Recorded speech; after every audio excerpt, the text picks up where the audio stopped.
मेरे से एक बहुत कॉमन क्वेश्चन पूछा जाता है कि औरत कितना अंदर ले सकती है, कितना लंबा उसे सेटिस्फाई करेगा, कितना ब्रॉड होना चाहिए, कितना उसे पसंद है और कितने से उसे चरम सुख मिलता है।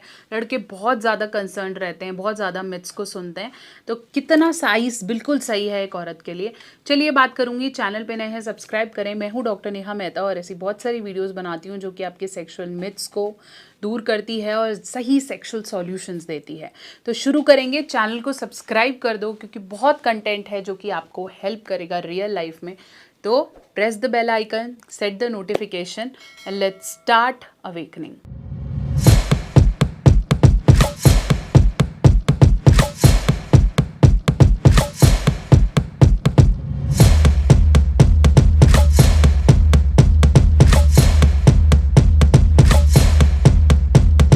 तो चलिए हम बात कर रहे थे कि क्या साइज़ एक औरत को सेटिस्फाई करता है और कितना अंदर वो ले पाती है। सबसे पहले समझेंगे कि जो फीमेल का वजाइनल कैनाल है, जहाँ आप बात कर रहे हैं, मैं आपको एक डायग्राम से यहाँ समझाने की कोशिश करती हूँ। अगर आप ऐसे एक्सप्लेन करते हैं कि ये फीमेल का वल्वल एरिया, ये बाहर का आपका क्लिटोरिस है, ठीक है, ये वो वल्वा है जो कि आपको दिखता है। किसी का स्क्वीज्ड है, किसी का पिंक है, किसी का रैबिट हेड है, तो ये बाहर का वल्वा है, ठीक है, जिसे हम योनी कहेंगे। इस योनी में कुछ लिप्स हैं, ठीक है, जो कि लाल होते हैं या पिंक होते हैं, तो ऐसे लिप्स हैं। और यही योनी के थोड़ा ऊपर यूरिन आता है और ये जो पर्टिकुलर होल है जिसे हम वजाइनल होल कहते हैं। तो बाहर वाला एरिया वल्वा, ये वाला वजाइना, इसके ऊपर एक छोटा सा सॉफ्ट टच का एरिया है जिसे हम क्लिटोरिस कहते हैं।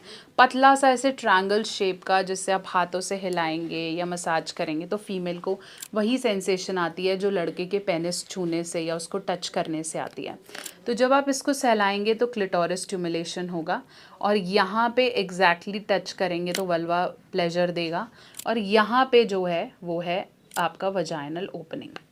अब ये वजाइनल ओपनिंग अगर मैं समझाने की कोशिश करूं तो ये है बहुत बड़ी। देखो जितना ये बॉटल पूरा है, हो सकता है इतना बड़ा हो, लेकिन ग्रीन पार्ट से अपर, इस ग्रीन पार्ट के ऊपर कोई फीलिंग नहीं है, ठीक है। ये पूरे पार्ट में सर्विक्स है, फिर यूट्रस स्टार्ट, मतलब गर्भाशय शुरू हो जाता है। तो उसके अंदर अगर आप कुछ कर भी रहे हो या कुछ डाल भी रहे हो तो फीलिंग नहीं है, दर्द है उल्टा, तो प्लेजर नहीं है। समझ में आया? सिर्फ ये शुरू का पार्ट है जिसके अंदर सबसे ज़्यादा खून का प्रवाह है, जिसके अंदर अगर आप उंगली से सिर्फ छू भी रहे हो ना तो शील फील और अगर आप इसको ज़ोर से कुछ कर भी रहे हो तो यहाँ पेन है। इसके बाद ये सिर्फ स्किन है जो बच्चे के टाइम पे ज़्यादा एक्टिव हो जाती है। तो ये जो 2.5-3 इंच का एरिया है, ये सबसे ज़्यादा ब्लड फ्लो वाला एरिया है। और अगर आप इस 2.5-3 इंच के एरिया में ज़्यादा से ज़्यादा स्टिमुलेशन और प्लेजर दे पाओ ना, तो आपका साइज़ कम भी है ना तो भी वो संतुष्टि देगा।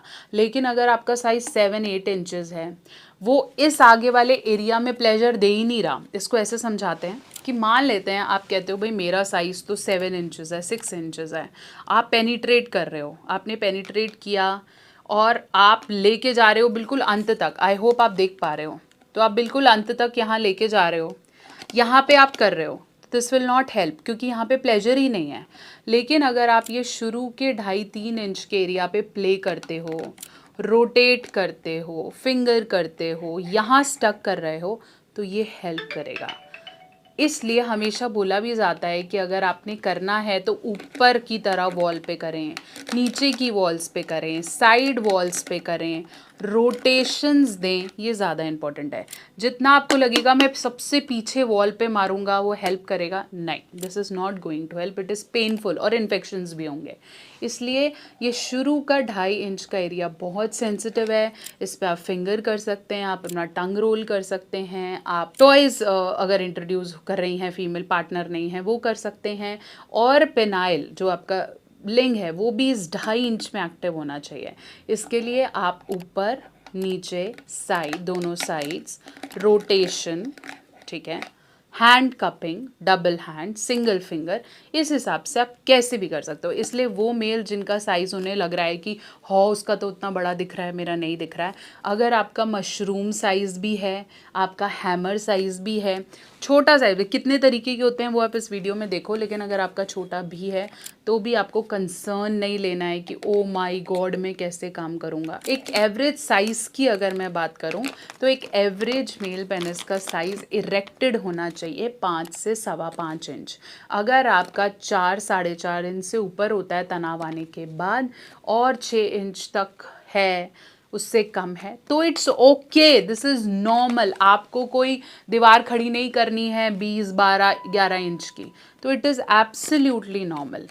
अगर आपको लग रहा है कि पहले से मेरे साइज़ में कमी आई है, या मैं हँस मैथुन कर रहा हूँ, या मैं सही से नहीं कर पा रहा हूँ, या फिर डिस्चार्जेस का प्रॉब्लम है, फोर स्किन का प्रॉब्लम है, तो फिर टाइम से लिफ्ट अप ऑयल से स्टार्ट करें। ओरिजिनल लिफ्ट अप ऑयल ये आपको नेचर मेनिया की वेबसाइट से ही ख़रीदना है, आर्टिफिशियल स्कैम्स में अमेज़ॉन वगैरह से नहीं ख़रीदना है। यहाँ पे एक प्रॉपर आपका होलोग्राम आएगा, ये होलोग्राम MD इंटरप्राइजेस का है। यहाँ से आप बाय करेंगे, इस ऑयल को यूज़ करेंगे सही तरीके से, एंड स्लोली यू फील आपका साइज़, आपका तनाव, आपका इरेक्शन बेटर होता है। Nature mania lift up oil ordered from the website, इसके अंदर अश्वगंधा, शतावर, क्लोव और सफ़ेद म्यूसली है, जो कि नसों की ग्रोथ के लिए बहुत अच्छी है। आपको सेंसिटिविटी है, आपको फोर स्किन इश्यूज़ है, फिमोसिस जैसा लग रहा है, nature mania lift up oil MD enterprises सही रिकमेंडेशन है जिससे आप इस्तेमाल कर सकते हैं। लिंक मैं दे देती हूँ आपको डिस्क्रिप्शन बॉक्स में, इसलिए अब उन मिथ्स में नहीं पड़ें कि बहुत लंबा होता है और बहुत पावरफुल फील कर रहे हैं। कई लोग मेरे कमेंट सेक्शन में लिखते हैं कि मेरा तो 12 इंच का है, मेरा 10 का है। अरे नहीं, ज़रूरत है, ज़रूरत यह है कि आपको सही टेक्निक पता हो और आपको उस 2.5 इंच में मज़ा देना आता हो, उसको उस 2.5 इंच में प्ले करना आता हो, तो वो सीखना ज़रूरी है, रैदर देन सीखना कि भाई मैं साइज़ बड़ा कर लूँ। उस पर आपने कंसंट्रेट नहीं करना है। तो आशा करती हूँ मेरी वीडियो आपके बहुत से डाउट्स को क्लियर कर पाई है। चैनल पे नए हैं ज़रूर सब्सक्राइब कर दो और ऐसे बहुत सारे वीडियोस के लिए कनेक्टेड रहो। Nature mania lift up oil का लिंक मैं आपको डिस्क्रिप्शन बॉक्स में देती हूँ, वहीं से खरीदेगा। Don't buy it from Amazon, Flipkart, वहाँ फेक है। And stay connected.